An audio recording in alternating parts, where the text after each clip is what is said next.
சில நேரங்களில் I think we are settling with the blessing of the world. நாம் கிறிஸ்துவை புறம்பே வைத்துவிட்டு கண்ணுக்கு இன்பமாய் தோன்றுகிற, அறிவுக்கு இன்பமாய் தோன்றுகிற பல காரியங்களை பின்தொடர்ந்து சென்று கொண்டே இருக்கிறோம். அப்போ தெய்வ பிரசன்னத்தில் நம்ம எந்த அளவு வல்னரபுளாக நம்ம உடைச்சி ஒப்பு கொடுத்து, ஆண்டவரே நான் உண்மையாக உடைய சமூகத்தில் இருக்கிறேன்னு நினைக்கிறோமோ அந்த அளவு நாம் ஆசீர்வாதத்தை காண்போம். வாழ்க்கையில் கர்த்தர் ஆசீர்வாதத்தை கூட்ட முடியும். உங்களை பெருகவே பெருக பண்ணுவேன் என்று சொன்ன தேவன் நிச்சயமாய் நம்மை கொண்டு பெரிய காரியங்களை செய்ய முடியும். நம் வழிகளை விட்டு தேவனுடைய வழிகளை சார்ந்திருக்கும் பொழுது, தேவனுடைய உடன்படிக்கைக்கு ஒப்பு கொடுக்கும் பொழுது, விசுவாசத்தை கிரியைகளிலே காண்பிக்கும் பொழுது கர்த்தர் நம்மை கொண்டு பெரிய காரியங்களை செய்ய வல்லவராக இருக்கிறார்.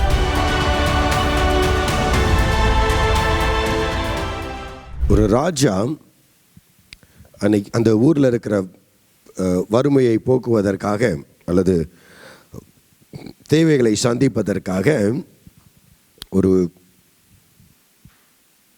எல்லாருக்கும் மாடு வாங்கி கொடுத்து, அந்த மாடை அந்த வறுமையை போக்குறது, நீங்கள் மாட்டிலேருந்து பாலை கறந்து கொண்டு வந்து இங்கே தொட்டியில், அங்கே ஒரு பெரிய தொட்டி கட்டியிருந்தார், அந்த தொட்டியில் ஊற்றிருங்க, நானே அரசாங்கம் அதை பெற்றுக்கொள்ளும், அரசாங்கம் அதை விலை கொடுத்து வாங்கிக்கொள்ளும். அப்படியாக இந்த ஊரில் யாருக்குமே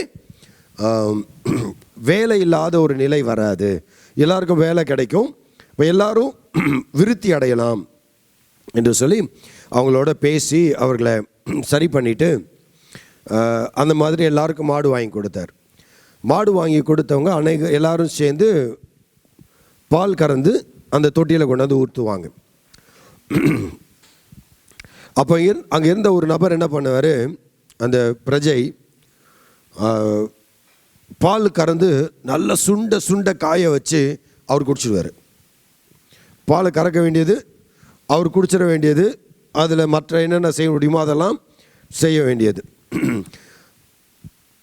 அப்போ அவங்க மனைவி கேட்டாங்க, ஏன்பா ராஜா பால் கறவை மாடு கொடுத்தது, பால் கறந்து பாலை கொண்டு போய் அங்கே கொடுக்கறதுக்காக, அதுக்கு தான் அவர் சம்பளமும் கொடுக்குறாரு, எல்லா வீட்டுக்கும் அவர் மானியமும் கொடுத்துட்ருக்கிறார். இப்போ இந்த நிலைமையில் நீங்கள் மானியத்தையும் வாங்கிக்கிட்டு பாலை ஊற்றாமல் இப்படி இப்படி குடிச்சிட்டிங்கன்னா நீங்கள் என்ன பண்ணுவீங்க அப்படின்னு வெயிட் பண்ணிடு, ஒன்றும் பிரச்சனை இல்லை அப்படின்னு சொல்லிட்டு பால் ஊற்றுற அந்த நேரத்துக்கு தண்ணியை பிடிச்சி எடுத்துகிட்டு போவானோ, அந்த பாத்திரத்தில் தண்ணியை பிடிச்சி கொண்டு போயிட்டு அந்த தண்ணியை அதில் ஊற்றிடுறது. அவங்க ஒய்ஃப் கேட்டாங்களாப்பா, நீங்கள் மாட்டிக்கிட போகிறீங்க, நீங்கள் தண்ணி ஊற்றுறது யாராவது பார்த்துட்டாங்கன்னா என்ன செய்ய போகிறாங்க, அது அவ்வளோ உயரத்தில் இருக்குது, நான் ஊற்றுறதை யாராலும் எட்டி பார்க்க முடியாது, எல்லாரும் பால் ஊற்றிருக்கும் போது நான் மட்டும் ஒரு பொடி தண்ணியை ஊற்றினா எவனுக்கு தெரிய போகுது, நீ கவனிரு, உனக்கு தெரியாது அப்படின்னு சொல்லிட்டு தண்ணியை ஊற்றினாராம்.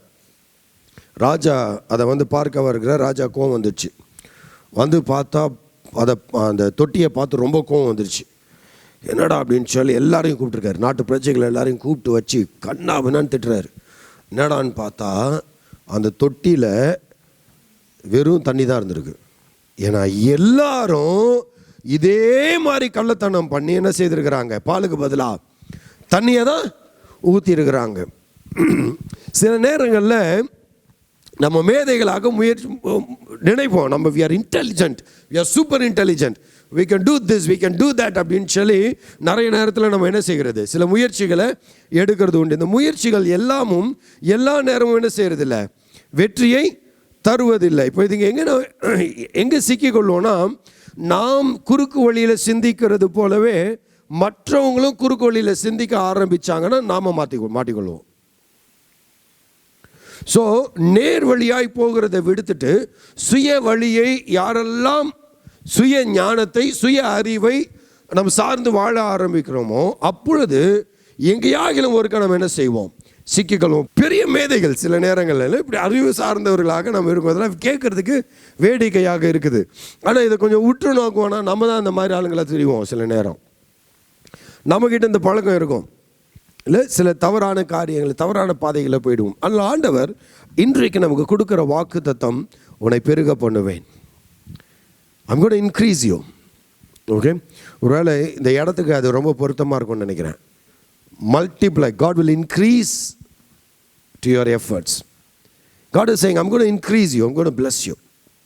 ஓகே, ஆனால் இது முதல்ல கொடுக்கப்பட்டது யாருக்கு? ஆபிரகாமுக்கு கொடுக்கப்பட்ட வாக்குத்தத்தம், த கவர்னண்டல் பிளஸிங் என்று சொல்லி கடந்த வாரத்தில் இதை குறித்து பார்த்தோம். ஆபிரகாமை அழைத்த பொழுது ஆதியாகமம் 12ஆம் அதிகாரத்தில் அவனை வாசிக்கிறோம். நீ உன்னை பெரிய ஜாதியாக்குவேன்ப்பா, நீ உன் தகப்பன் வீட்டையும் உன் இனத்தையும் விட்டுட்டு வாப்பா என்று சொல்லி அழைத்த பொழுது ஆபிரகாம் தன்னுடைய சகோதரன் மகனாகிய லோத்துவை அழைத்து கொண்டு வருகிறான். தேவனுடைய வாக்குத்தத்தத்துக்கு கீழ்ப்படுகிறான், தேவனுடைய அழைப்புக்கு அவன் கீழ்ப்படுகிறான். ஆனால் அதனோடு கூட தன்னுடைய வழியையும் சேர்த்து கொள்ளுகிறான், தன்னுடைய திட்டத்தையும் சேர்த்து கொள்ளுகிறான். ஆபிரகாம் விசுவாசத்தின் தகப்பன், விசுவாசிகளின் தகப்பன் சொல்லலாம், சரியா? அப்போ அவ்வளோ பெரிய சாட்சி பெற்றவன். கிளம்பும் போது எப்படி கிளம்புனான்னு சொல்லி பார்த்தீங்கன்னா, அவன் தேவனை சார்ந்து இல்லை, சரிங்களா? ஸோ ஆபிரகாமின் நம்பிக்கை எதை சார்ந்து இருந்தது என்பதை இன்றைக்கு சில காரியங்களை பார்க்க போகிறோம். ஆண்டவர் சொல்லுகிறார், உன்னை பெருக பண்ணுவேன், ஐம் கோனா bless you. அதுதான் அந்த பாட்டு, நம்பத்தக்கவர் நீர் ஒருவர் தானே. அவர் பெருக பண்ணுகிற தேவன். அவர் பொய் உரைக்கிறதுக்கு மனுஷன் இல்லை, அவர் சொன்னதை அவர் செய்து முடிக்க வல்லவராக இருக்கிறார். அப்போ எங்கே தடை உண்டாகுது, எங்கே இந்த வழுக்கள் உண்டாகுது, எங்கே நம்ம வீழ்ந்து போகிறோம், எங்கே நம்முடைய நமக்கு பெருக்கம் கிடைக்காதபடி நாம் தூண்டு போகிறோம் சொன்னால், நாம் நம்முடைய சுய அறிவை ஞானத்தை சார்ந்து கொள்ளும் பொழுது. கர்த்தர் ஆபிரகாமை ஆசீர்வதிக்க திட்டம் கொண்டார். ஆபிரகாம் தன்னுடைய திட்டத்தை அதனோடு இணைத்து கொண்டான். அவன் என்ன செய்தான்? முதலாவது பார்க்கும் பொழுது ஆபிரகாமுடைய நம்பிக்கை லோத்தின் மேல் இருந்தது.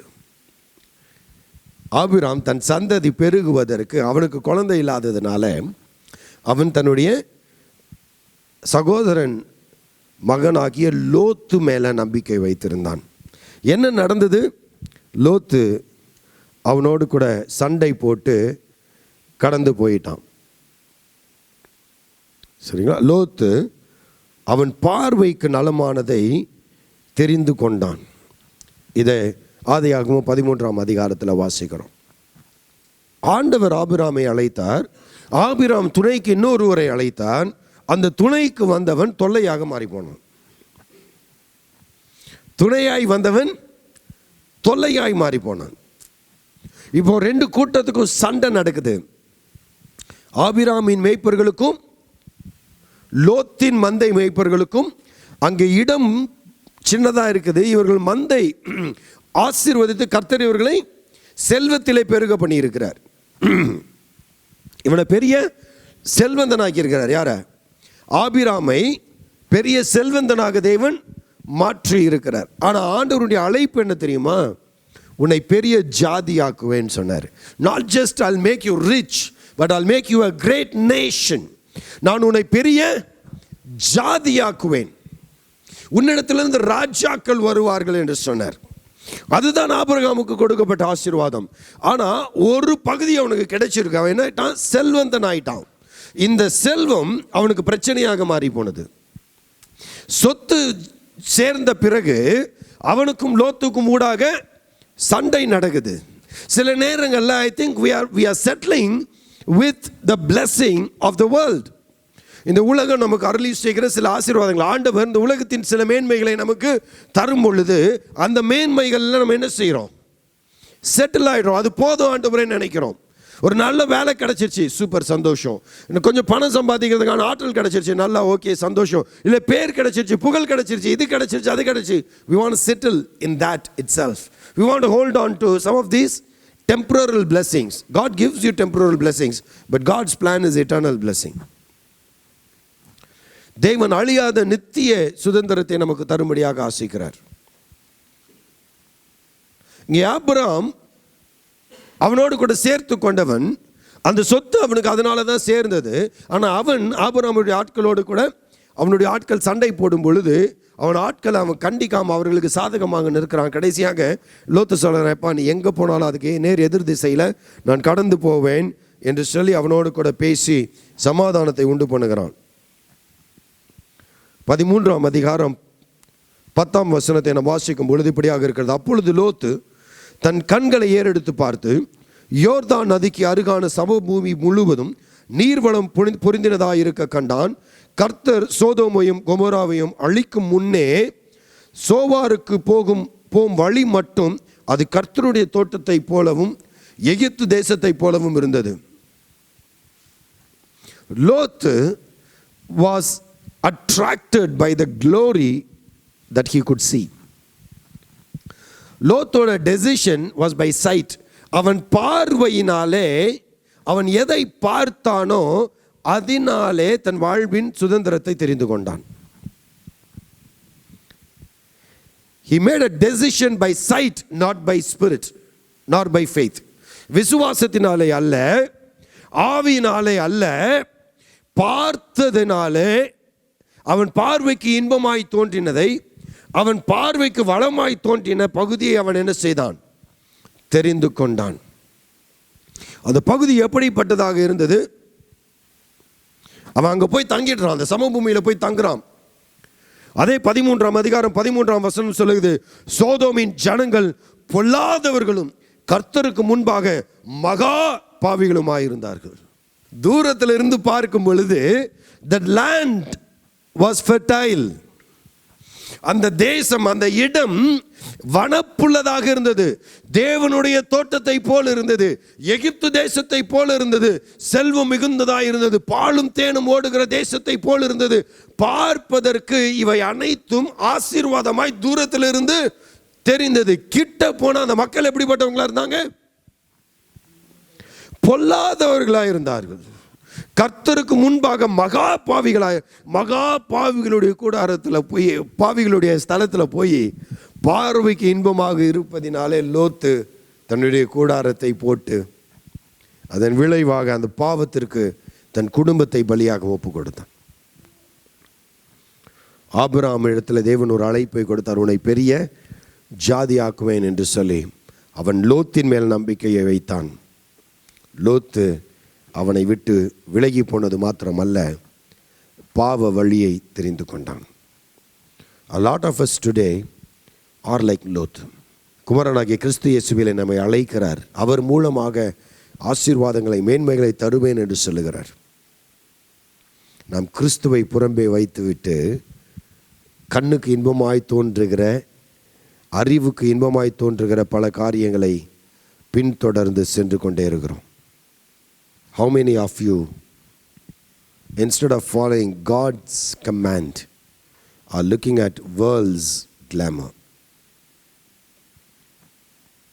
இதில் இருக்கக்கூடிய மிகப்பெரிய பிரச்சனை என்ன, வெளியே இருந்து பார்க்கும்போது எப்படி இருக்குது? தூரத்தில் பார்க்கும்போது எப்படி இருக்குது? பசுமையாக இருக்குது. வெளியே இருந்து பார்க்கறதுக்கு ரொம்ப பெருசாக கவர்ச்சி, ஈர்க்கப்படக்கூடியதாக, இல்லை இச்சிக்கப்படக்கூடியதாக தெரியுது.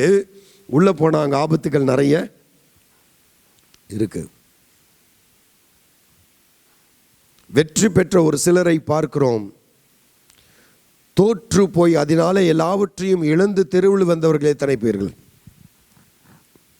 இல்லை, எல்லாரும் வெற்றி பெறுவதில்லை. நல்ல திறமைசாலிகள் எல்லோரும் ஜெயித்து விடுவதும் கிடையாது. ஆனால் தூரத்தில் இருந்து பார்க்கும்போது எப்படி இருக்குது? அது கவர்ச்சியாக இருக்கிறது. நான் ஒட்டுமொத்த திரைத்துறையை நான் குற்றச்சாட்டவில்லை, என்டர்டைன்மெண்ட் இண்டஸ்ட்ரியை நான் குற்றப்படுத்தலை, தயவு செஞ்சு என்னை தவறாக புரிந்து கொள்ள வேண்டாம். ஆனால் நீங்கள் விளங்கி கொள்ள வேண்டியது, கண்ணுக்கு இன்பமாக தோன்றுகிற அனைத்தும், கண்ணுக்கு ஆசீர்வாதமாய் தோன்றுகிற அனைத்தும் ஆசீர்வாதமாகவே இருப்பதில்லை. லோத்து பார்வையினாலே இழுக்கப்பட்டு தீர்மானத்தை எடுத்தான். அந்த தீர்மானம் அவனையும் அவன் குடும்பத்தையும் எதிர்கால சந்ததிகளையும் தேவனுக்கு விரோதமான ஒரு கூட்டமாக மாற்றி போட்டது. ஆபிராம் அந்த லோத்தின் மேலே நம்பிக்கை வச்சிருந்தான். You and me are called to make decision in accordance to the Spirit. ஆவியினாலே நடத்தப்பட வேண்டும் என்று சொல்லி தேவன் நம்மளை கேட்கிறார். ரோமர் 8ஆம் அதிகாரம், நம்ம எல்லாருக்கும் பிரபலமாக தெரிந்த வேத பகுதி. ரோமர் 8ஆம் அதிகாரம் 5ஆம் வசனத்திலிருந்து வாசிக்கிறேன். ரோமர் 8:5 அன்றியும் மாம்சத்தின்படி நடக்கிறவர்கள் மாம்சத்துக்குரியவர்களை சிந்திக்கிறார்கள், ஆவியின்படி நடக்கிறவர்கள் ஆவிக்குரியவைகளை சிந்திக்கிறார்கள். மாம்ச சிந்தை மரணம், ஆவியின் சிந்தையோ ஜீவனும் சமாதானமுமாம். மாம்ச சிந்தை மரணம், ஆவியின் சிந்தையோ ஜீவனும் சமாதானமுமாம். மாம்சத்துக்குட்பட்டவர்கள் 8ஆம் வசனம், தேவனுக்கு பிரியமாய் இருக்க மாட்டார்கள். தேவனுடைய ஆவி உங்களில் வாசமாய் இருந்தால் நீங்கள் மாம்சத்துக்குட்பட்டவர்களாய் இராமல் ஆவிக்குட்பட்டவர்களாய் இருப்பீர்கள். கிறிஸ்துவின் ஆவி இல்லாதவன் அவருடையவன் அல்ல. சரிங்களா? தேவனுடைய ஆவி உங்களில் வாசமாய் இருந்தால் நீங்கள் மாம்சத்துக்குட்பட்டவர்களாய் இராமல் ஆவிக்குட்பட்டவர்களாய் இருப்பீர்கள். கிறிஸ்துவின் ஆவி இல்லாதவன் அவருடையவன் அல்ல. லோத்து was not God's election. It was Abiram. ஆபிராமை தெரிந்து கொண்டார். ஆபிராம் லோத்துவை நம்பினான். இரண்டாவதாக அவன் நம்பி இருந்தது, ஆதியாகமம் 15ஆம் அதிகாரத்தில் நீங்கள் தியானிக்கும் பொழுது, கர்த்தருடைய வார்த்தை ஆபிரகாமுக்கு தரிசனத்திலே உண்டாகி, அவர் ஆபிராமே நீ பயப்படாதே, நான் உனக்கு கேடகமும் உனக்கு மகா பெரிய பலனுமாய் இருக்கிறேன் என்றார். அப்போதான் யுத்தத்தை முடிச்சுட்டு வந்திருக்கான். லோத்துவையும் அவன் வீட்டாரையும் காப்பாற்றி விட்டு ஒரு சண்டையில் காப்பாற்றி கொண்டு வந்து, காப்பாற்றிட்டு வந்த பிறகாது அவன் என்ன செய்திருக்கணும்? லோத்து, அண்ணன் நான் தவறான ஒரு டெசிஷன் எடுத்துட்டேன் சித்தப்பா, நான் உங்கள் கூட வந்துடுறேன், நான் உங்களுக்கு அடிமையாகவே இருக்கிறேன்னு வந்திருக்கணும். அப்பொழுதும் லோத்துக்கு என்ன வரல? அறிவு வரல. 3 விதமான மக்கள் இருக்கிறாங்களாம். சுய புத்தி உடையவர்கள், சொல் புத்தி உடையவர்கள், அடிப்பட்டு தான் திருந்துவேன்னு இருக்கிறாங்க. இப்போ 4ஆவதாக ஒரு கூட்டம் இருக்குது, எவ்வளோ அடிப்பட்டாலும் திருந்தாது கூட்டம். லோத்துக்கு சுய புத்தி இல்லை. சரி, சொல் புத்தியாக அது கேட்டானா? கேட்கல. அடிப்பட்டானே அப்போவும் அது திருந்தினானா? அப்பவும் திரும்பவும் போய் அங்கே தான் வாசம் பண்ணுறான். சண்டை போட்டு வர்றாரு. ஆபிராம் அவரோடு கூட இருந்தவர்களையும் மம்ரே கூட்டத்தாரையும் இணைத்து கொண்டு போய் சண்டை போட்டுட்டு ஜெயிச்சு அவர்கள் எல்லாரும் மீட்டு கொண்டு வர்றாரு. அது நிறைய அதில் பார்க்குறோம். அங்கே தசம பாகம் கொடுக்குறார். அந்த ராஜா கேட்குறான், சோதமின் ராஜா கேட்குறான், எப்பா உனக்கு வேண்டிய பங்கெல்லாம் நீ எடுத்துக்கோ, ஆட்களை மாத்திரம் எனக்கு கூட, கொள்ளையை நீயே வைத்துக்கொள், நீ என்ன பெரியவன் ஆக்கணும்னு சொல்லிடக்கூடாது. ஒரு நாள் உன்னால் நான் பெரியவன் ஆனன்ற பேர் வரக்கூடாது, நீயே எடுத்துக்கோ, என் கூட வந்தவங்களுக்கான பங்கை மட்டும் கொடுத்துரு என்று சொல்லி விட்டுட்டு போகிறான். சண்டையை பார்த்து வந்த பிறகு ஆண்டவர் ஆபிராமோட பேசுகிறாரு. என்னன்னு சொல்கிறாரு? நீ பயப்படாதே, நான் உனக்கு கேடகமும் உனக்கு மகா பெரிய பலனுமாய் இருக்கிறேன். எதிர்ப்பையும் போராட்டத்தை பார்த்த பிறகு அவனுக்கு ஆண்டவர் சொல்கிறது, I'm going to be your shield. நான் உனக்கு கேடகமாக இருப்பேன், நான் உனக்கு மகா பலனாக இருப்பேன். அதற்கு ஆபிரகாம், கர்த்தராகிய ஆண்டவரே, அடியேனுக்கு என்ன தருவீர்? என்ன தருவீர்? நான் பிள்ளை இல்லாமல் இருக்கிறேனே, தமஸ்கு ஊரானாகிய இந்த எலியேசர் என் வீட்டு விசாரணை கர்த்தனாய் இருக்கிறானே என்றான். நல்லா விளங்குதுங்களா? ஆண்டவர் உன்னை அழைக்கிறார். அழைத்து நான் உன்னை பெரிய ஜாதியாக்குவேன்னு சொன்னார். But he travels with his own problems. ஆண்டவர் உன்னை இன்க்ரீஸ் பண்ணுவேன், I'll make you big, I'll make your number increase ன்னு சொல்றாரு. நான் உன்னை பெரிய ஜாதியாக்குவேன், உன்னை பெருக பண்ணுவேன்னு சொல்றாரு. பட் இவன் always going behind what he has. அவனுக்கு டான்ஜிபிளாக என்ன தெரியுதோ, அவன் பார்வைக்கு அவனுக்கு என்ன தோன்றுகிறது, அவன் கையில் என்ன இருக்கோ அதை மாத்திரம்தான் அவன் காண்கிறவனாக இருக்கிறான். காணாத தேவனுடைய அழைப்பை விசுவாசிக்கிற பெரிய ஆழ்ந்த விசுவாசம் ஆபிரகாமுக்கு இல்லை. யார் இவர்? விசுவாசிகளின் தகப்பன். ஆண்டவர் சொல்றார், நான் உன்னோடு இருப்பேன், பயப்படாதப்பா, நான் உன்னோடு இருப்பேன். உன்னை அழைத்தது பாதி வழியில விட்டுட்டு போறதுக்கு இல்லை, நீ எங்க போனாலும் நான் உன்னோடு கூட இருப்பேன், நான் உனக்கு வாக்கு உரைத்ததை நிச்சயமாய் நிறைவேற்றுவேன். அதுக்கு ஆபிரகாம் சொல்றான் 15ஆம் அதிகாரம் 2ஆம் வசனத்துல, கர்த்தராகிய ஆண்டவரே, அடியேனுக்கு நீ என்ன தருவீர்ப்பான்? எதை கொடுப்பீர்? சொத்து எனக்கு நிறைய இருக்கு, நீ என்ன தர போறீங்க? நான் பிள்ளை இல்லாமல் இருக்கிறேன், தமஸ்கு ஊரானாகிய என்னுடைய அடிமை இன்னைக்கு என் வீட்டு கர்த்தனாக இருக்கிறான். கர்த்தன்னா புரியுதுங்களா? அதிகாரியாக இருக்கிறான். என்னுடைய வேலைக்காரன், என்னுடைய அடிமை தான் இன்னைக்கு எனக்கு. நான் லோத்தை நம்பினேன், லோத்து போயிட்டான். இப்போ எனக்கு இருக்கிறது இந்த எலியேசர் தான். ஆண்டவரே, இந்த எலியேசர் எனக்கு வீட்டு கர்த்தனாக இருக்கிறானே, எனக்கு வயசு ஆகிட்டே போதாப்பா, யார் இருக்கிறான்? பின்னும் ஆபிரகாம், தேவரீர் எனக்கு புத்திர சந்தானம் அருளவில்லை, இதோ என் வீட்டிலே பிறந்த பிள்ளை எனக்கு சுதந்திரவாளியாக இருக்கிறான் என்றான். அப்பொழுது கர்த்தருடைய வார்த்தை அவனுக்கு உண்டாகி, இவன் உனக்கு சுதந்திரவாளி அல்ல, உன் கர்ப்ப பிறப்பாய் இருப்பவனே உனக்கு சுதந்திரவாளி ஆவான் என்று சொல்லி அவர் அவனை வெளியே அழைத்து, நீ வானத்தை அண்ணாந்து பார், நட்சத்திரங்களை எண்ண உன்னால் கூடுமானால் அவைகளை எண்ணு என்று சொல்லி பின்பு அவனை நோக்கி, உன் சந்ததி இவ்வண்ணமாயிருக்கும் என்றார். அவன் கர்த்தரை விசுவாசித்தான், அதை அவர் அவனுக்கு நீதியாக எண்ணினார். ஆண்டவர் அவனை கூப்பிட்டு சொல்றாரு, உன் கர்ப்ப பிறப்பு தான் உனக்கு சுதந்திரவாளியாக இருக்கும், ஆகையினாலே இவன் இல்லை, உன் வீட்டின் அடிமை இல்லை, இங்கே பிறந்தவன் இல்லை, நான் உனக்கு ஒரு பிள்ளையை தருவேன், அந்த பிள்ளை உன்னுடைய சுதந்திரமாக இருக்கும், உன் சந்ததி எப்படி பெருக பண்ணுவேன், வானத்து நட்சத்திரங்களைப் போல நான் பெருக பண்ணுவேன் என்று சொல்லி அவனை ஆசீர்வதிக்கிறார். இதை கேட்ட ஆபிரகாமுக்கு ஒரே சந்தோஷம், ஆண்டவரே நன்றிப்பா அப்படின்னு சொல்லி அவன் கர்த்தரை விசுவாசித்தான். கர்த்தர் என்ன செய்தாங்க? விசுவாசித்தான். கர்த்தர் அவனுக்கு அதை நீதியாக எண்ணினார். எந்த கர்ப்ப பிறப்பை தெரியுமா? அவன் எந்த கர்ப்ப பிறப்பை விசுவாசித்தான் தெரியுங்களா? நம்பியிருந்தான் தெரியுங்களா? அடுத்த வசனத்துக்கு போவோம். அடுத்த அதிகாரத்துக்கு போனீங்கன்னா ஒரு ஷாக்கு. குழந்தை இது வரைக்கும் பிறக்கல, உடனே ஆண்டவர் சொன்ன வாக்குத்தத்தம் ஞாபகத்துக்கு வருது, உன்னை பெருக பண்ணுவேன், உன் கர்ப்பத்தின் பிறப்பு உனக்கு சுதந்திரவாளியாய் இருப்பான் எல்லாம் சொல்கிறாரு. உடனே இந்த அக்கா இருக்கிறாங்கல்ல பாட்டி, சாராய் ஆபிரகாம் பார்த்து சொல்கிறாங்க, 16ஆம் அதிகாரம், ஆபிரகாமுடைய மனைவியாகிய சாராய்க்கு பிள்ளை இல்லாது இருந்தது. எகிப்து தேசத்தாலாகிய ஆகார் என பேர் கொண்ட ஒரு அடிமை பெண் அவளுக்கு இருந்தால், சாராய் ஆபிரகாமை நோக்கி, நான் பிள்ளை பெறாதபடிக்கு கர்த்தர் என் கர்ப்பத்தை அடைத்திருக்கிறார், என் அடிமை பெண்ணோட சேரும், ஒருவேளை அவளால் என் வீடு கட்டப்படும் என்றால், சாராயின் வார்த்தைக்கு ஆபிரகாம் செவி கொடுத்தான். ஆண்டவர் சொன்னார், ஆபிரகாம் சாராய்க்கு செவி கொடுத்தான். உன் கர்ப்பத்தின் பிறப்பு, ஆமா இப்ப ஆகாருக்கு பிறந்தாலும் அது ஏன் கர்ப்ப பிறப்பு தான். என் மனைவியாகிய சாராய்க்கு அது பிறக்காமல் இருக்கலாம் அந்த குழந்தை, ஆனா எனக்கு பிறந்த குழந்தை தானே கர்த்தர் பெரிய சுதந்திரமாய் மாற்றுவார். எனக்கு பிறக்கும் ஒரு குழந்தை, யார் மூலமா? சில நேரங்களில் கர்த்தருடைய வாக்குத்தத்தத்தை ட்விஸ்ட் பண்ணி நமக்கு சாதகமாக பயன்படுத்த ஆசைப்படுகிறோம். நமக்கு சாதகமாக we want to twist.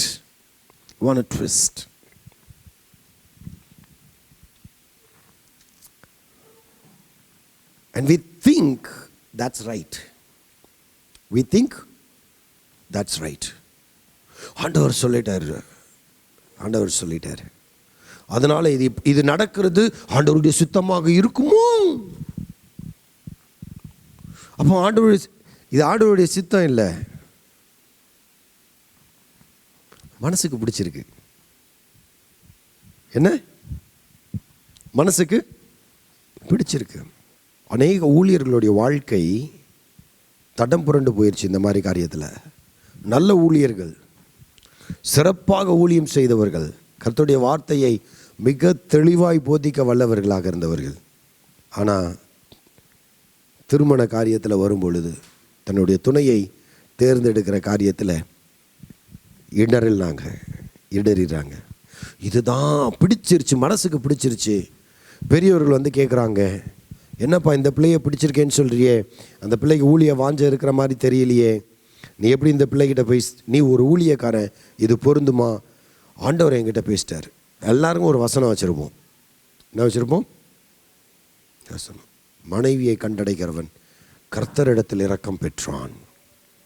ஆண்டவர் பேசினாருங்க. எதை மனப்பாடம் பண்ணுறோமோ இல்லையோ, இந்த மாதிரி வசனங்களை மனப்பாடம் பண்ணிக்க வேண்டியது இல்லை. சாதகமான வசனங்களை மனப்பாடம் பண்ணி வைத்துக்கொண்டு ஆண்டவர் சொல்லிட்டார். என்ன சொல்லிட்டாரு? ஆண்டவர் தான் சொன்னார், ஆனால் உனக்கு சொல்ல. ஆண்டவர் பொய் உரைக்கல, ஆண்டவர் தான் சொன்னார் அந்த வார்த்தையை. ஆனால் அதை இந்த நாட்களில் இந்த கட்டத்தில் உனக்கு ஆண்டவர் கொடுக்கல. There has to be genuinity in the presence of God. You know, தேவ பிரசன்னத்தில் உண்மை வேணும். We can act in front of others. மற்றவர்களுக்கு முன்பதாக நடித்து ஏமாற்றி விடலாம், மனுஷர்களை ஏமாற்றி விடலாம். We can easily convince people, but you cannot cheat God. தேவனை ஏமாற்ற முடியாது. அப்போ தேவ பிரசன்னத்தில் நம்ம எந்த அளவு வல்னரபுளாக நம்ம உடைச்சி ஒப்பு கொடுத்து, ஆண்டவரே நான் உண்மையாக உடைய சமூகத்தில் இருக்கிறேன்னு நினைக்கிறோமோ அந்த அளவு நாம் ஆசீர்வாதத்தை காண்போம். ஆபிராம் உடைக்கப்பட ஒப்பு கொடுக்காம சாராய் பேசினதை உடனே தலையாட்டிட்டு இல்லை, திரும்ப திரும்ப சொல்லுது, ஆதாம் ஆண்டவருடைய பேச்சை கேட்காம தன் மனைவியுடைய பேச்சை கேட்டான். ஆபிரகாம் ஆண்டவருடைய வார்த்தைக்கு காத்திராம, ஆண்டவருடைய ஆசீர்வாதத்துக்காக காத்துட்டு இல்லாமல், ஆண்டவரும் பாருங்கள் பிட்ஸ் அண்ட் பீஸில் பேசுகிறாரு. உன் கர்ப்பத்தின் கனியை ஆசீர்வதிப்பேன் அப்படின்னு சொன்ன உடனே ஓகே சாராய் மூலமாய் ஆசீர்வதிப்பார் அப்படின்னு சாராய் மூலமாக வருகிறதை காத்திருந்தான். கர்த்தர் ஆசீர்வதித்தார், இஸ்மவேலை கொடுத்தார். ஆகார் கர்த்தருடைய வார்த்தைக்கு கீழ்ப்படிஞ்சு திரும்பிட்டா. கஷ்டம் இருக்கு, இங்க உபத்திரவம் நடக்க பரமாலன்னு ஒப்பு கொடுத்து வந்து சரணடைஞ்சாப்பா. அவளை இல்ட்ரீட், இவ எவ்வளவு நல்லவன் பாருங்க. இவ அடிமை பெண், அவகிட்ட ஆர் யூ இன்ட்ரெஸ்டட்னு கேட்கல. இவ கேட்கல, எனக்கு அதிகாரம் கிடையாது அவளுக்கு. எதுக்காக அவளை கொடுத்தா? அவள் மூலமாக ஆண்டவர் எனக்கு ஒரு சன்னிதானத்தை, ஒரு சந்ததியை தருவார் எல்லாம் பேசிட்டு அவ கர்ப்பம் தரித்த உடனே அவன் மேலே கோவம் வருது இவளுக்கு. ஏன்னா இவ ஆகார் இருக்கிறாள், அவன் நகைப்பா நடத்தினாலாம், சீப்பா நடத்திட்டாலாம். ஏன்னா அவள் ஒரு மாதிரி பார்க்குறா, இந்த மாதிரி பார்க்குறா, அந்த மாதிரி பார்க்குறா, அதனால எனக்கு கோவம் வருது, எனக்கு பிடிக்கல. அவளை கொடுமைப்படுத்த ஆரம்பிக்கிறா. அதுக்கு இப்பொழுது சார் ஆபிரகாமுக்கு எனக்கு நேரிட்ட அநியாயம் உமது மேல் சுமரும். என் அடிமை பெண்ணை உம்முடைய மடியிலே கொடுத்தேன், அவள் தான் கர்ப்பவதியானதை கண்டு என்னை அற்பமாக எண்ணுகிறாள். கர்த்தர் எனக்கும் உமக்கும் நடு நின்று. இப்போதான் கர்த்தர் வேணும். இவ்வளோ நாள் கடவுளை பற்றி தேடல. ஆண்டவர்கிட்ட கேட்டு ஜெபம் பண்ணி, ஆண்டவரே இந்த அடிமை பெண்ணை கொடுக்கட்டுமா? இந்த அடிமை பெண் மூலமாக ஆபிரகாமுக்கும் எனக்கும் ஒரு சந்ததியை தருவீரா? உங்களுடைய சத்தத்திற்காக காத்திருக்கிறேன் ஆண்டவரே, உங்களுடைய சித்தம் செய்ய ஒப்பு கொடுக்கிறேன் ஆண்டவரே. அப்போ கேட்டுருக்கோம், அப்பெல்லாம் கேட்கல. கர்த்தர் நிற்பாராக. இந்த போட்டு வாங்குறதுல என்ன, நமக்குன்னு ஏதாவது குத்தும் போது தான் ஆண்டவரே ஆண்டவரே ஐயோ ஆண்டவரே. இல்லை நிறைய பேர், நான் ஏற்கனவே வேடிக்கை சொல்லியிருக்கேன், பல முறை சொல்லியிருக்கேன், இதை ஆபத்து காலத்தில் என்னை நோக்கி கூப்பிடு அப்படின்னு ஆண்டவர் வசனம் சொல்லுதுன்னு சொல்லிட்டு ஆபத்து வரும்போது மாத்திரம் கூப்பிடுறது, மற்ற நேரத்தில் போய் கடவுளை என்ன வேண்டியது. இது சரியில்லை. கர்த்தர் உமக்கும் எனக்கும் நடு நின்று நியாயம் தீர்ப்பாராக என்றால் அதற்கு ஆபிரகாம் சாராயை நோக்கி, இதோ உன் அடிமை பெண் உன் கைக்குள் இருக்கிறாள், உன் பார்வைக்கு நலமானபடி அவளுக்கு செய் என்றான். அப்பொழுது சாராய் அவளை கடினமாய் நடத்தினபடினால் அவளை விட்டு ஓடி போனாள். கர்த்தருடைய தூதன் எல்லாம் பார்க்கணும். இதுக்கு பின்னாடி எல்லாம் வந்துருச்சு. திரும்ப ஒரு இஷ்யூ வருது. நீங்கள் 18 அதிகாரத்துக்கு மேலே வாசிச்சிங்கன்னா யூ கேன் see that அங்கே ஒரு பெரிய பிரச்சனை வருது. அப்போ ஆண்டவர்கிட்ட போய் கேட்குறாரு இவர், சரிங்களா? அப்போ கேட்குறாரு, இங்கே சண்டை வந்துச்சு, துரத்துறாங்க ஆண்டவரே, இப்போ நான் என்ன பண்ணட்டும்? நான் போட்டுமா? இந்த பொண்ணை அனுப்பிடுன்னு சொல்கிறா. என் பொண்டாட்டி வந்து இப்போது சாரால் கர்ப்பமாயிட்டான். கர்ப்பமாக இருக்கிறதுக்கு முன்னாடியே அவளை டார்ச்சர் பண்ணான். இப்போ குழந்தை வளர்ந்துருச்சு, இஸ்மவேலுக்கு விருத்த சேதனமும் பண்ணிட்டான். இப்போ இந்த அம்மா கர்ப்பம் தரிக்கிறாங்க. கர்ப்பம் உண்டான உடனே இவளை டார்ச்சர் பண்ணி ஒரு வழியாக கலாட்டா பண்ணுறா. அப்போ கேட்டால் ஆபிரகாம் அது வரைக்கும் பேசாமல் இருந்தவர் அப்புறம் போய் ஆண்டவர்கிட்ட கேட்குற, ஆண்டவரே என் மனைவி ஆகாரையும் இஸ்மவேலையும் அனுப்பிவிடும்படி சொல்லுகிறாள் ஆண்டவரே, நான் என்ன செய்யட்டும்? அதை ஆகாரை சேர்த்துக்கிறதுக்கு முன்னாடி கேட்டிருக்கணும். எப்போ கேட்டிருக்கணும்? ஆகார சாராய் சொல்லிட்டான உடனே ஐயோ அப்படின்னு ஓடின பாரு. அப்போ கேட்டிருக்கணும், ஆண்டவரே இது உமக்கு சித்தமா? இதை நான் செய்யணுமா வேணாமா ஆண்டவரே அப்படின்னு கேட்டிருக்கணும். அப்போ கேட்கல, அப்போ நல்லா இருந்தது, ரொம்ப நல்லா இருந்தது, இன்ட்ரெஸ்டிங் லைஃப் அப்படின்னு போயிட வேண்டியது. இன்னைக்கு அடிப்பட்ட உடனே பிரச்சனை வந்ததுக்கு அப்புறம் தொர்த்து அப்படின்னு ஆண்டவரே. ஆண்டவரே யார் இவரு? விசுவாசிகளின் தகப்பன். எப்படி இருக்குதுங்க? நல்லா கவனிங்க, கொஞ்சம் ஊத்து பாருங்க யார் இவருன்னு. சரிங்களா? இஸ்மவேலின் மேல தன் நம்பிக்கையை வைக்கிறான் இவன். இவ்வளவு ஃபர்ஸ்ட் லோத்து மேல நம்பிக்கை வச்சான், பிறகு எலியேசர் மேல நம்பிக்கை வச்சான், இப்ப தன்னுடைய கர்ப்ப பிறப்பாகிய அடிமை பெண்ணின் மைந்தனாகிய இஸ்மவேல் மேல நம்பிக்கை வைக்க. இஸ்மவேல் இடத்துல தான் யோசேப்பு விற்று போடப்பட்டான். இஸ்மவேலர்களால் தான் எகிப்துக்கு அவன் அடிமையாக கொண்டு போகப்பட்டான். அவன் அங்கே இவர்கள் 400 வருஷம் எகிப்தில் அடிமைகளாக இருந்தார்கள். இவனுடைய சந்ததி இவரை ஆசீர்வதிப்பேன் என்று சொன்ன சந்ததி 400 வருஷம். இதையும் சொல்லிட்டாரு முன்னாடியே, இதெல்லாம் நடக்க போது, நான் பெரிய ஆள் ஆக்குவேன், ஆனால் உங்கள் ஆளுங்க உன்னுடைய ஜாதி உன்னுடைய சந்ததி 400 வருடம் நிச்சயமாய் அவர்கள் அடிமைகளாக இருப்பார்கள். ஆனால் அவர்களை நான் மீண்டு கொண்டு வருவேன் என்று சொல்லி அவனிடத்துல பேசுகிறார். சரிங்களா? இஸ்மவேலை பெரிய பேசுகிறாரு. உன்னை ஆசீர்வதித்து 17ஆம் அதிகாரம் 16ஆம் வசனம் 15 பின்பு தேவன் ஆபிரகாமை நோக்கி, உன் மனைவி சாராயை இனி சாராய் என்று அழையாதிருப்பாயாக, சாராள் என்பது அவளுக்கு பேராயிருக்கும். 2 பேருக்கும் ஒரே அர்த்தம் தான், சாராய் அல்லது சாராள், 2க்கும் பிரின்சஸ் அப்படின்னு அர்த்தம். ஆனால் அதுக்கு முன்னாடி வாசிப்பீங்களா, இனி உன் பேர் 5ஆம் வசனம் 17ஆம் அதிகாரம் 5ஆம் வசனம், உன் பேர் ஆபிராம் எனப்படாமல் உன்னை திரளான ஜாதிகளுக்கு தகப்பனாக ஏற்படுத்தினபடியால் உன் பேர் ஆபிரகாம் எனப்படும். இவர் எவ்வளவு திட்டமா சொல்றாரு ஆண்டவருடைய வார்த்தை. உன்னை திரளான ஜனங்களுக்கு, திரளான ஜாதிகளுக்கு தகப்பனாக நான் ஏற்படுத்தி விட்டேன், ஆகையினாலே உன் பேரு ஆபிரகாம் எனப்படும். ஃபாதர் ஆஃப் மெனி நேஷன்ஸ் அர்த்தம். ஆபிராம் அப்படின்னா எக்ஸால்டட் ஃபாதர், கனப்படுத்தப்பட்ட தகப்பன், கனம் பண்ணப்பட்ட தகப்பன் அர்த்தம். அது ஆண்டவருக்கு கொடுக்கப்படுகிற பேர். ஆபிராம்னா எக்ஸால்டட் ஃபாதர். அந்த பேரை மாற்றி ஆண்டவர் சொல்கிறார், you are not Abram anymore, I'm gonna make you a great nation. நான் உன்னை பெரிய ஜாதியாக்க போகிறேன், உன்னிடத்துலேருந்து பெரிய ஜாதிகளை நான் உண்டு பண்ணுவேன், ஆகினாலே உன்னை ஆபிரகாம்னு மாற்றுறேன். ஆபிரகாம்னா ஃபாதர் ஆஃப் மெனி நேஷன்ஸ், திரளான ஜாதிகளின் தகப்பன் என்று சொல்லி அவன் பேரை மாத்துறார். சாராய் பேரையும் மாத்துறார், ஆனால் அர்த்தம் ஒன்று தான். சரிங்களா? அன்று சொல்லும்போது ஆசீர்வதித்து அவளாலே உனக்கு ஒரு குமாரனையும் தருவேன், அவள் ஜாதிகளுக்கு தாயாகவும். இதுவரைக்கும் அவள் பிரின்சஸாக இருந்தா, யாருக்கு? ஆபிரகாமுக்கு மட்டும் பிரின்சஸாக இருந்தார். ஆனால் இப்போ சொல்கிறாரு சாராய் மூலமாக, ஏற்கனவே உன்னுடைய கர்ப்ப பிறப்பை ஆசீர்வதிப்பேனாரு, இப்போ ரொம்ப ஸ்பெசிஃபிக்காக சொல்கிறாரு, டேய் எவ்வளோ சொன்னாலும் உனக்கு புரியாதா, சாராய்க்கு குழந்தை பிறக்கும்டா, நான் சாராள் மூலமாக உனக்கு ஒரு சந்ததியை தருவேன், அவனை பெரிய ஜாதியாக்குவேன். ரொம்ப ஸ்பெசிஃபிக்காக இவ்வளோ தூரம் சொல்ல வேண்டியதாக இருக்குது. யார்கிட்ட? விசுவாசிகளின் தகப்பன் இடத்துல. ரேண்டமாக பேசினா புரியல, நம்ம நினச்சிக்கிறோம் நாங்களாம் theologically intelligent, we understand to great length அப்படின்னு. அப்படியா? எங்களுக்குலாம் எல்லாம் புரியும். எங்களுக்கு ஆண்டர் அப்படின்னு அதுக்கு அர்த்தம் தெரியும், அப்படின்னு அதுக்கு அர்த்தம் தெரியும், உட்கார்ந்த அர்த்தம் தெரியும், நின்ன அர்த்தம் தெரியும். ஆபிரகாமுக்கே தெரியல அது. அவனை நண்பன் சொல்லி கூப்பிடுறாரு, அவனுக்கே தெரியல அவர் பேசுறதுக்கு அர்த்தம்.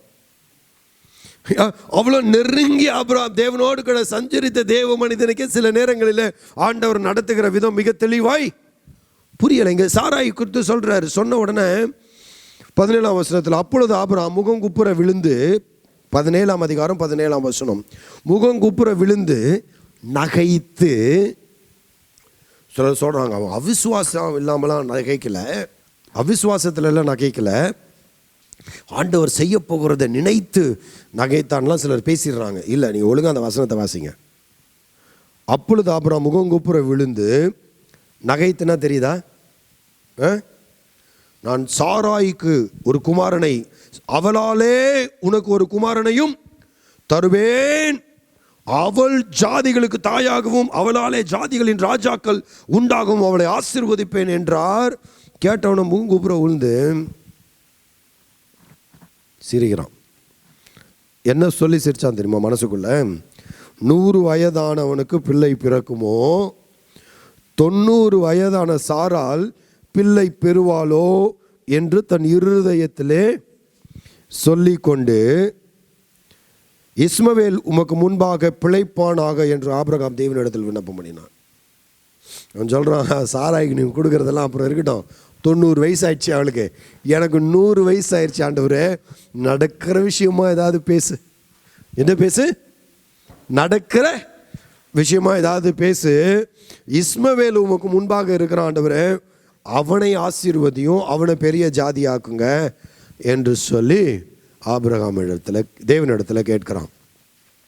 அப்பொழுது தேவன், உன் மனைவியாகிய சாராய் நிச்சயமாய் உனக்கு ஒரு குமாரனை பெறுவாள், அவனுக்கு ஈசாக்கு என்று பெயரிடுவாயாக. ஈசாக்குனா லாஃப்டர், நகைப்புன்னு அர்த்தம். என்னங்க நகைக்கிறியா தம்பி? அதையே பேராவை, அதையே உன் பிள்ளைக்கு பேராவை. 18ஆம் அதிகாரத்தில் வாசிங்கன்னா சாராலும் நகைக்கிறார். சாராய் நிச்சயமாய் ஒரு குமாரனை பெறுவாள், அவனுக்கு ஈசாக்கு என்று பெயரிடுவாயாக. என் உடன்படிக்கை அவனுக்கும் அவனுக்கு பின்வரும் அவன் சந்ததிக்கும் நித்திய உடன்படிக்கையாய் ஸ்தாபிப்பேன், உன்னை பெருக பண்ணுவேன். I said I will increase in my terms, not in your terms. I will definitely increase you. நான் பொய் உரைக்க மாட்டேன், நிச்சயமாய் நிறைவேற்றுவேன். not according to your terms. என்னுடைய சொல்லின்படி, என்னுடைய வாக்குத்தத்தின்படி உன்னை நான் ஆசீர்வதித்து பெருக பண்ணுவேன். 18ஆம் அதிகாரம் திரும்பமாக வந்து பேசுகிறாரு ஆபிரகாம் இடத்துல. அவர்கள் அவனை நோக்கி, உன் மனைவி சாராள் எங்கே என்றார். அதோ கூடாரத்தில் இருக்கிறாள் என்றான். அப்பொழுது அவர், ஒரு உற்பவ காலத்திட்டத்தில் நிச்சயமாக உனக்கு திரும்ப வருவேன், அப்பொழுது உன் மனைவியாகிய சாராளுக்கு ஒரு குமாரன் இருப்பான் என்றார். சாராள் அவருக்கு பின்புறமாய் கூடார வாசலில் இதை கேட்டு கொண்டிருந்தால், ஆபிரகாமும் சாராளும் வயது சென்று முதிர்ந்தவர்களாய் இருந்தார்கள். ஸ்திரீகளுக்குள்ள வழிபாடு சாராளுக்கு நின்று போயிற்று. ஆகையால் சாராள் தன் உள்ளத்திலே நகைத்து, இப்போ என்ன செய்கிறாங்க? தன் உள்ளத்திலே நகைத்து, நான் கிழவியும் என் ஆண்டவன் முதிர்ந்த வயதுள்ளவருமான பின்பும் எனக்கு இன்பம் உண்டாயிருக்குமோ என்றாள். அப்பொழுது கர்த்தர் ஆபிரகாமை நோக்கி, சாராள் நகைத்து நான் கிழவியாய் இருக்க பிள்ளை பெறுவது மெய்யோ என்று சொல்வானேன், கர்த்தரால் ஆகாத காரியம் உண்டோ என்று சொல்லி ஒரு திட்டத்தை ஆண்டவர் கொடுக்கிறார். அதே போல கர்த்தர் சாராளை ஆசீர்வதித்தார். அவர்கள் கடந்து போன பிறகு சாராள் கர்ப்பவதியானாள். கர்த்தரால் கூடாத காரியம் உண்டோ என்ற ஒரு சவாலை கேட்ட தேவன், எதற்காக இதை கேட்க வேண்டும்னா, இந்த வார்த்தையை சொல்லி சவாலாக கேட்பதற்கு முன்பதாக கர்த்தர் ஆபிரகாமுக்கு தன்னை வெளிப்படுத்தினது என்னன்னு தெரியுமா? 17ஆம் அதிகாரம் 1ஆம் வசனம். ஆபிரகாம் 99 வயதான போது கர்த்தர் ஆபிரகாமுக்கு தரிசனமாகி, நான் சர்வ வல்லமையுள்ள தேவன். God said, I am Almighty God. I am El Shaddai. El Shaddai தேவன் என்று சொல்லி தன்னை அறிமுகப்படுத்தின தேவன். I am Lord Almighty. El Shaddai, சர்வ வல்லமையுள்ளவர். இந்த சர்வ வல்லமையுள்ள தேவன் ஆபிரகாம் இடத்துல சொன்னார், உன் சந்ததியை நான் நிச்சயமாய் சாராளுக்கு ஒரு பிள்ளையை தருவேன், அந்த பிள்ளைக்கு நீ ஈசாக்குன்னு பேரிடு, அவனை பெரிய ஜாதியாக்குவேன், அவனை பெருக பண்ணுவேன் என்ற ஆசீர்வாதத்தை கொடுத்தார். அந்த ஆசீர்வாதத்தை திரும்ப சொல்லுகிறார் 18ஆம் வசனம், 18ஆம் அதிகாரம் 13ஆம் வசனத்தில், 14ஆம் வசனத்தில், கர்த்தரால் ஆகாத காரியம் உண்டு. There is nothing that is impossible for God, but God does wonders according to his term, not according to your term. உங்களுடைய என்னுடைய மனதின்படி அல்ல, தேவனுடைய திட்டத்தின்படி தேவன் காரியங்களை செய்கிறார். உங்கள் வாழ்க்கையில் கர்த்தரை சார்ந்திருக்க நீங்கள் ஆசைப்படுவீர்களானால், வேதம் நமக்கு கற்றுக் கொடுக்கிற காரியம், ஆண்டவர் சொல்லுகிறாரு, ஆபிரகாம் தன் சுய வழியை சார்ந்து அநேக இடத்துல தவறி போனான். அங்கே ஆபிரகாமின் நம்பிக்கை வேறு காரியங்களில் இருந்தது. கர்த்தர் அவனோடு பேசினார். நீதிமொழிகள் 3:5 வாசிக்கிறோம், தன் சுய வழிகளை விட வேண்டும், தேவனுடைய உடன்படிக்கையை சார்ந்திருக்க வேண்டும். until that point ஆண்டவர் அவனோடு பேசின அந்த காலம் வரைக்கும் அவன் தன் சுய வழியை சார்ந்திருந்தவனாக காணப்பட்டான்.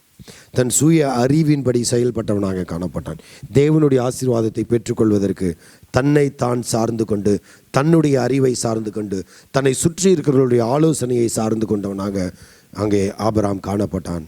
ஆபிரகாமுடைய பெயரை மாற்றி ஆபிரகாம் என்று அவனை அழைத்து தேவன் சொல்லுகிறார், இனி உன் சுய புத்தியின் மேலே சாயாத, உன் சுய வழிகளை நீ விட்டுவிட வேண்டும். If you want God's blessing in your life, give up your ways. You might have hundreds of excuse. வாழ்க்கையில் நிறைய நீங்கள் திட்டத்தை வைத்திருக்கலாம், நிறைய பிளான்ஸ் வச்சுருக்கலாம், இல்லை நீங்கள் நிறைய காரியங்களை உங்களுடைய சுய அறிவினால மேன்மையினால சாதிக்க முயற்சி எடுத்துக்கொண்டு தோற்று போய் கொண்டே இருக்கிறீங்களா?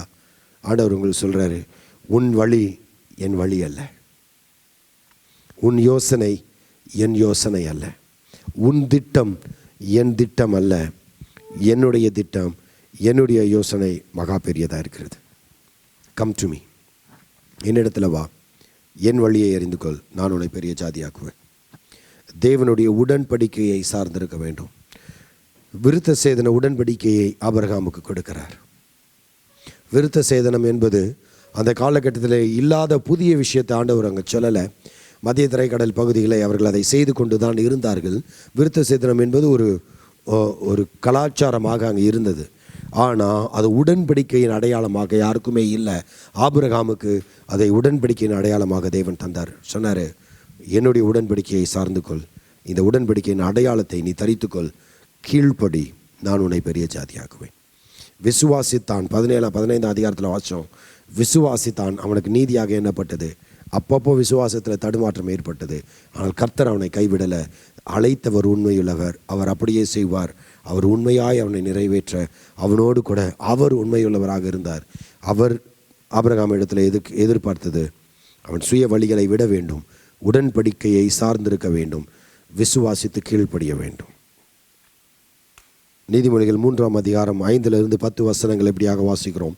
உன்னுடைய சுய புத்தியின் மேல் சாயாமல் உன் முழு இருதயத்தோடும் கர்த்தரில் நம்பிக்கையாயிரு, உன்னுடைய வழிகளில் எல்லாம் அவரை நினைத்துக்கொள், அப்பொழுது அவர் உன்னுடைய பாதைகளை செவ்வைப்படுத்துவார். நீ உன்னை ஞானி என்று எண்ணாதே, யெகோவாக்கு பயந்து தீமையை விட்டு விலகு, அது உன்னுடைய சரீரத்திற்கு ஆரோக்கியமும் உன்னுடைய எலும்புகளுக்கு ஊனுமாகும். உன்னுடைய பொருளாலும் உன்னுடைய எல்லா விளைச்சலின் முதற் பலனாலும் யெகோவாக்கு மரியாதை செலுத்து, அப்பொழுது உன்னுடைய களஞ்சியங்கள் பூரணமாக நிரம்பும், உன்னுடைய ஆலைகளில் திராட்சரசம் புரண்டோடும். உன் சுய புத்தியின் மேல் சாராதே, உன் வழிகளில் எல்லாம் கர்த்தரில் நம்பிக்கையாயிரு.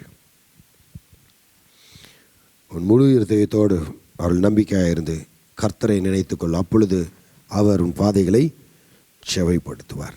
நம்முடைய மாதிரியாகிய இயேசு யோவான் எழுதின சுவிசேஷம் 5 அதிகாரம் 19 மற்றும் 30 வசனத்தில் இயேசுவானவர் நாம் சொல்ல கேட்கிறோம். அப்பொழுது இயேசு அவர்களை பார்த்து, உண்மையாகவே உண்மையாகவே நான் உங்களுக்கு சொல்லுகிறேன், பிதாவானவர் செய்ய குமாரன் பார்க்கிறது எதுவோ அதையே அன்றி வேறு ஒன்றையும் தாமாக செய்ய மாட்டார்.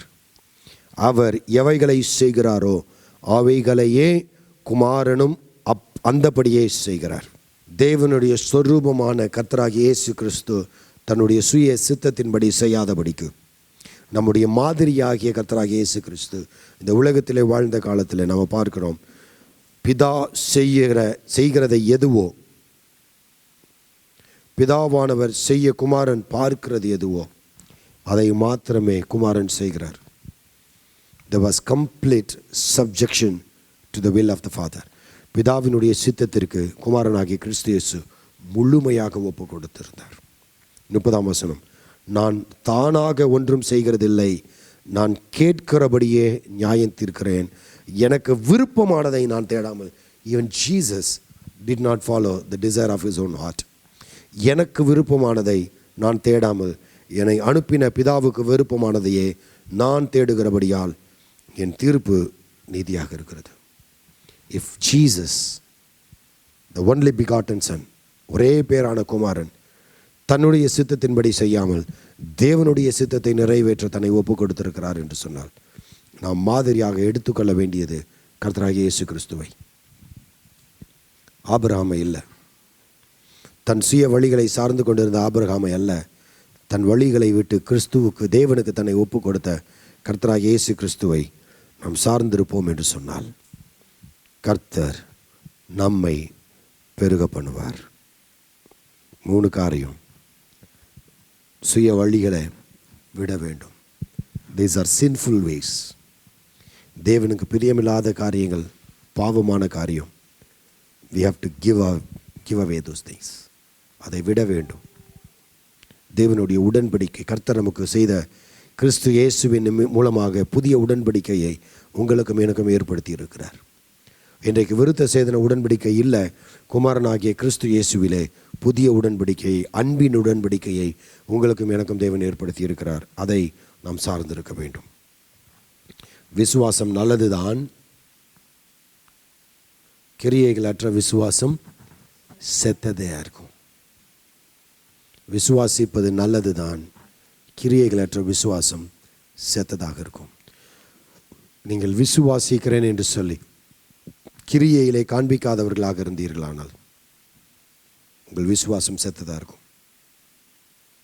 கிரியைகள் இல்லாத விசுவாசம், கிரியைகளினாலே உங்கள் விசுவாசம் நிரூபிக்கப்பட வேண்டும். விசுவாசிக்கிறது நல்லது, ஆனால் விசுவாசம் கிரியைகளை மாறாவிட்டால், கிரியைகளை மாற்றாவிட்டால் அது விசுவாசம் இல்லை, அது ஒரு இமோஷனல் இன்டெலிஜென்ஸ். ஏதோ சார்ந்திருக்கிறோம், மனதளவில் இமோஷனல் ஆண்டவரை பற்றி கொண்டிருக்கிறோம். விசுவாசம் உங்கள் வாழ்க்கையை, என் வாழ்க்கையை கிறிஸ்துவை போல மாற்ற வேண்டும். மாற்றினால் கர்த்தர் நம்மை பெருக பண்ணுவார். டாக்டர் பில்லி கிரஹாம் மனம் உடைந்து போன நிலையில் இயேசுவை ஏற்றுக்கொண்ட பிறகு நான் கேள்விப்பட்டேன் இதை குறித்து. மனம் உடைந்து போய் ஓரமாக ஒதுங்கி, இப்படி வாழ்கிறதுல பிரயோஜனம் இல்லை என்று சொல்லி கையில் சிகரெட்டை எடுத்துகிட்டு உட்காந்துட்டு இருக்கும் பொழுது, ஒரு ஃபுட்பால் அடித்த ஃபுட்பால், அவர் உள்ளே உட்காந்துட்ருக்கிறாரு ஒரு பாரில், அங்கே வந்து அவர் கையில் இருந்த சிகரெட்டை தட்டி விடுது. ஆண்டவருடைய அழைப்புக்கு முரணாக செயல்பட முயற்சிக்கிறார். மனசில் உடைந்து போனது நிமித்தமாக ஆண்டவர் அதை தடை செய்தார். ஆண்டவருக்கு தன்னை முழுவதுமாக ஒப்பு கொடுத்தார். கர்த்தர் வல்லமையாக பில்லி கிரஹாமை எடுத்து பயன்படுத்தினார். உங்கள் வாழ்க்கையில் கர்த்தர் ஆசீர்வாதத்தை கூட்ட முடியும். உங்களை பெருக பண்ணுவேன் என்று சொன்ன தேவன் நிச்சயமாய் நம்மை கொண்டு பெரிய காரியங்களை செய்ய முடியும். நம் வழிகளை விட்டு தேவனுடைய வழிகளை சார்ந்திருக்கும் பொழுது, தேவனுடைய உடன்படிக்கைக்கு ஒப்பு கொடுக்கும் பொழுது, விசுவாசத்தை கிரியைகளிலே காண்பிக்கும் பொழுது, கர்த்தர் நம்மை கொண்டு பெரிய காரியங்களை செய்ய வல்லவராக இருக்கிறார். தலைகளை தாழ்த்தி ஜெபிக்கலாம். நல்ல இயேசுவே, நம்முடைய திருக்கரத்தில் என்ன எங்களை ஒப்பு கொடுக்குறோம். ஐ வில் இன்க்ரீஸ் யூன்னு சொன்னீங்களேப்பா. Increase us, lead us. In Jesus' name we pray.